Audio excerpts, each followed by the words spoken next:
வாழ்க்கையிலே நீ வெற்றி பெற வேண்டும் என்றால் தயவு செய்து எக்காரணம் முன்னிட்டு உன்னுடைய நேரத்தை வீணாக்காதே.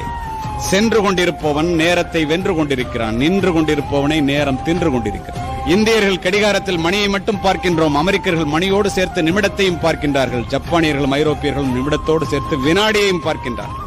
4 மாதங்களுக்கு முன்னால் சுவிட்சர்லாந்து நாட்டிலே உரையாற்றுவதற்காக சென்றுவிட்டு ஜூரிச் ரயில்வே ஸ்டேஷன்ல போய் உட்கார்ந்துருக்கணும். ட்ரெயினை பிடிக்கணும், ஜெர்மனி போறது.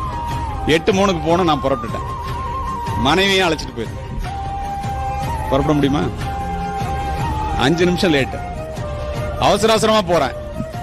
போன ட்ரெயின் இல்ல, இந்தியா மாதிரி தான் அப்படின்னு நான் நினைச்சுக்கிட்டு ட்ரெயின் வரலன்ட்டு உட்காந்து சிரிச்சுட்டே சொன்னான், மை டியர் இந்தியன், கூனி குறுகி போய்விட்டேன். இந்த ட்ரெயின் 1 மணி நேரத்துக்கு 850 கிலோமீட்டர் வேகத்துல போறதுடா, நேரம் பாதி தூரம் போயிருக்கும், நீ லேட்டா வந்திருக்க போடாங்க. திரும்பி மனைவியை பார்த்தேன். ஒரு டிக்கெட் 57,000 ரூபாய், 2 டிக்கெட் 1,14,000 ரூபாய்.